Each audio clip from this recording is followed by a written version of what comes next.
नमस्कार, मेरा नाम आलोक है। आप लाइव स्ट्रीम देख रहे हैं। अगले साल लोकसभा के चुनाव होने हैं, उससे पहले महागठबंधन खेमा हो या एनडीए खेमा हो, तैयारियां की जा रही हैं। सभी अपने अपने तरकश में तीर रख रहे हैं। और देखिए, आज बुनकर सम्मेलन में पहुंचे उप मुख्यमंत्री तेजस्वी यादव ने साफ साफ कहा है, जितने बुनकर समाज के लोग हैं, जो बुनकर जमात के लोग हैं, उनसे कहा है कि मुसलमानों को देश से भगाने की बात हुई थी, उनका वोटिंग राइट छीनने की बात हुई थी। देख नहीं रहे हैं कैसे बीजेपी पर प्रहार हो रहा है। हनुमान जी का गदा चल रहा है, हनुमान जी नाराज़ हैं बीजेपी से। और साथ ही साथ उन्होंने कहा है किसी के बाप में इतनी हिम्मत नहीं है कि मुसलमानों को देश से बाहर निकाल दें। सभी की तालियों की गड़गड़ाहट के बीच तेजस्वी यादव ने क्या शानदार भाषण दिया, जरा सुनिए। और यही सवाल जब हम लोग उठाते हैं कि रोजगार का क्या हुआ, किसानों का क्या हुआ, मजदूरों का क्या हुआ, तो ये लोग बात करने लगते हैं हिंदू मुसलमान, मंदिर मस्जिद, यानी समाज में जहर बोने का काम करते हैं।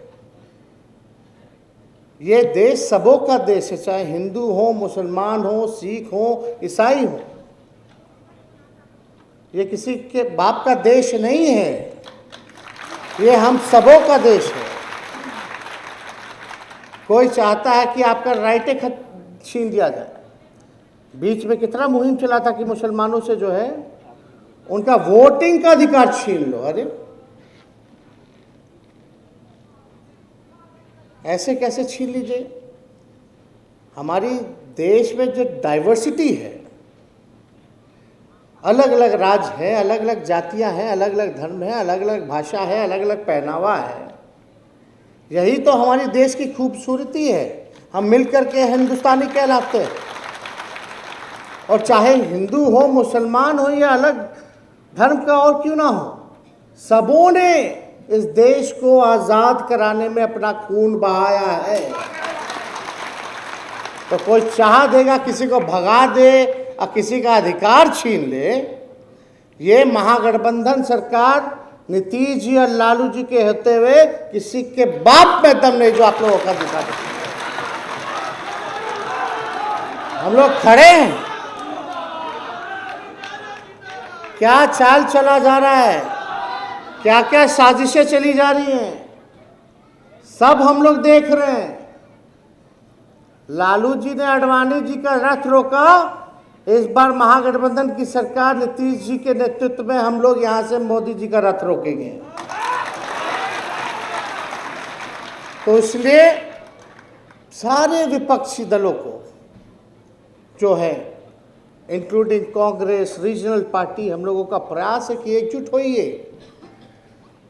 अगर ये लोग आ गए तो देश बचेगा नहीं। आज क्या है, दो लोग देश को बेच रहा है और दो लोग देश को खरीद रहा है। क्या हो रहा है देश में भाई? सरकारी संपत्तियों को बेचा जा रहा है, प्राइवेटाइज किया जा रहा है। रेल बेच दिया, सेल बेच दिया, बेल बेच दिया, एयरपोर्ट बेच दिया, रेलवे स्टेशन बेच दिया, एलआईसी बेच दिया, बीएसएनएल बेच दिया, इंडियन ऑयल, सब चीज जो है बेचा जा रहा है। क्या काम हो रहा है देश में? हर जगह बताइए। ये कर्नाटक का चुनाव था, जब हार रहे हैं तो उनको हनुमान जी याद आ रहे हैं। हार रहे थे तो बोले, कभी हमने देखा नहीं ऐसी भाषा किसी प्रधानमंत्री की कि वोट देने जाइए तो जय हनुमान बोल करके वोट दीजिए। बोले थे ना कर्नाटक का चुनाव, लग रहा था अब हार रहे हैं तो भाई कैसे पार करें, तो नफरत फैला, जहर बो, हिंदू मुसलमान दंगा फसाद कराओ, यही काम था।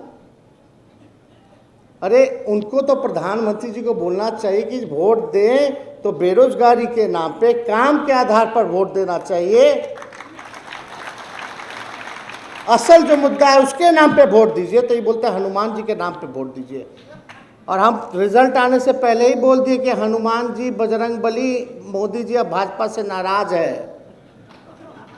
पार नहीं लगेगा कर्नाटका का चुनाव।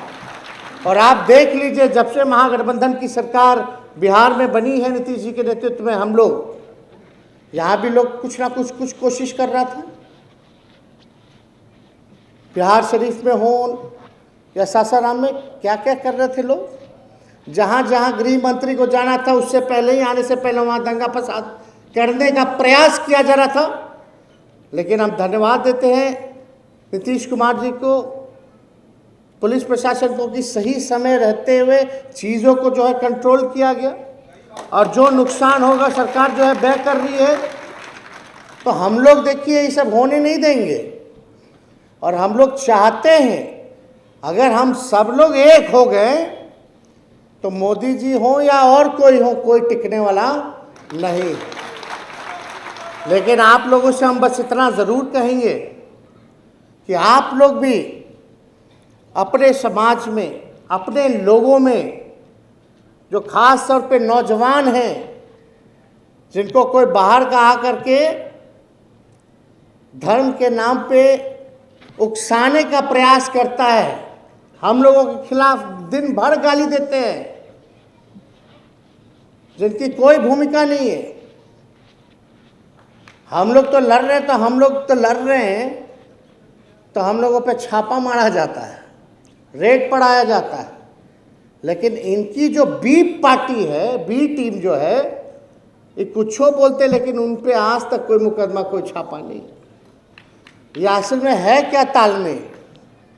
तो ये कोशिश किया जाएगा कि यहाँ से कुछ हिंदुओं को बुलवाओ, कुछ मुसलमानों को बुलवाओ, इसी पे आधारित रखो।